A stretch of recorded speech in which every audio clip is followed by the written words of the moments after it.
Florida Governor Ron DeSantis is widely perceived as a less maniacal Donald Trump.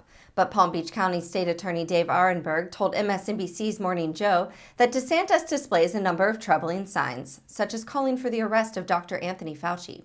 Take a look at the MSNBC discussion. Defamation to an extent? Well, good morning, Mika. It is not. He has engaged in political rhetoric. Now, if there is a specific threat, that would be different.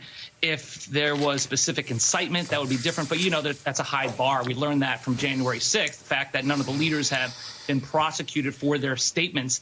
We shouldn't be surprised in what we're seeing, after all. This is the same governor who ordered our flags be flown at half staff when Rush Limbaugh died and ordered 1 million doses of the drug hydroxychloroquine after then President Trump touted it as a cure for COVID. It was not. And now Florida is stuck with 1 million doses of a drug that no hospital wants. But that's the kind of thing that plays well in the MAGA base. And, you know, the governor has no power to make an arrest or to order an arrest of Dr. Fauci. Even if he's elected president, he won't have that power, at least not in a functioning democracy. And I don't think that DeSantis is an authoritarian, but I do think he's authoritarian-curious.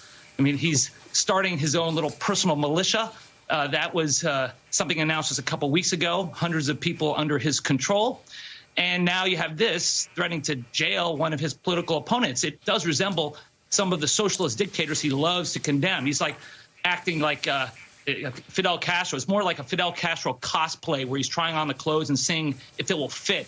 Of course, the danger in all this is that it could lead some of his most rabid supporters to engage in violence. Dr. Fauci has already received multiple death threats over the past year. And there was a guy in July who was prosecuted by the feds for making horrific threats against Dr. Fauci. So hopefully this rhetoric will be toned down. But as Mark said, as we gear up towards 2024, I don't think so. Here you have a guy who's supposed to be a sane version of Donald Trump saying lock Dr. Fauci up, when Glenn Kessler at the Washington Post and others say there's absolutely nothing that he's done that would justify that. But you look at the worst actors in Congress who say the most horrific things, who say basically tear a page out of the fascist playbook and basically calling for violence or suggesting violence against other members. They're the ones who are raising the most money. And as Mark just said, here you've got, you've got a governor of the state of Florida, which used to be a respected position, running around saying jail Dr. Fauci, and he's going to be rewarded politically for that authoritarian fascist sentiment. Yeah, you got it right, Joe. This is another example of MAGA performance art.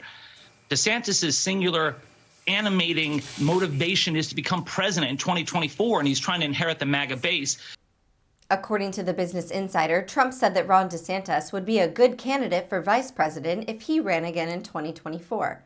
Trump made the comments to Bill O'Reilly on Saturday night on the first night of their 4-date history tour in Sunrise, Florida. Mention of DeSantis brought a huge applause, the Sun-Sentinel said, while mention of former Florida Governor Jeb Bush elicited loud boos. Bush and Trump previously crossed swords in the Republican presidential nomination campaign for the 2016 election. While speaking to O'Reilly, Trump praised DeSantis and took credit for helping him win the gubernatorial race by giving him a beautiful endorsement in 2017, according to the Sun-Sentinel. Thank you for watching. Please be sure to visit us at rawstory.com. And if you'd like to see more of The Raw Report, please like and subscribe. And join others who like their news raw too.